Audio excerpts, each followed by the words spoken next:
تخيل كده يا باشا، في عز ما انا وانت بنتكلم ومفيش اي حاجه بقى والدنيا خلصت وبتاع، يطلع لك واحد كده من النص شبه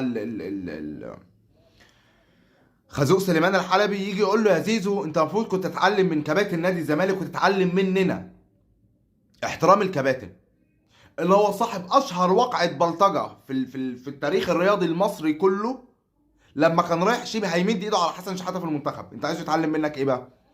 مش فاهم يعني ايه النوع العلامي اللي انت عايزه يتعلم، ويوم ما يتعلم يتعلم منك انت. افشل محترف، يعني افشل محترفين للاسف جم على تاريخ تاريخ مصر كلها للاسف، يعني حاجه مش حلوه، هم طلعوا من عندكم، سواء كنت انت سواء كنت عمرو زكي. ده حاجه طبعا دي ما فيهاش بقى اهلي وزمالك بس، هو للاسف.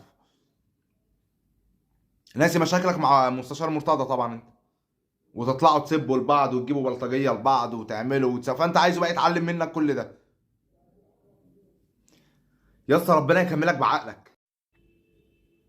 النهارده الاستاذ المحترم المبجل طارق السيد كاتب حامد حمداني علينا المره العشرين، يا جدع انا مش عاوزك، قصده علينا احنا. يا عم قشطه مفيش مشاكل، المهم بس خليك فاكر، خليك معايا بقى كده. ايه رايك بتحط نفسك انت يا كابتن طارق في حاجات؟ عارف يا كابتن طارق، انت انا والله ما عارف انت الان وجودك في المجال الكروي او المجال الرياضي في مصر بناء على ايه، انا مش عارف. يعني هجاص وهباد وغلاوي وبصرم وبتاع كيد وشبه الواحد مش عاوز يغلط عشان ما بحبش اغلط في حد في المطلق يعني. ده انت. يعني لك ان تتخيل ادي هو يا عم، ادي حامد حمدان، ليس لي اي علاقه بهذه الصفحه، طاب يومكم ويومك يا عم، يا عم يطيب يومك ويطيب بلدك ويطيب دينك يا راجل. ها يا كابتن طارق انت فين؟ مش سامع لك صوت ليه؟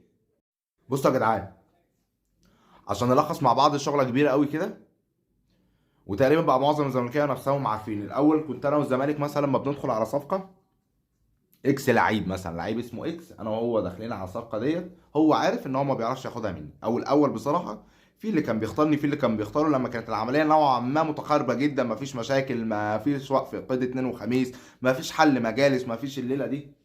بعد كده وصلنا لمرحله ان الزمالك بطل ان هو يدخل معايا في صفقات، لان هو عارف ان هو مش عارف ياخد مني صفقه. بعد كده وصلنا لمرحله بشوف مين نجوم الزمالك باخدهم. عايز ترجع تاني تفكر ان انت تدخل معايا في صفقه؟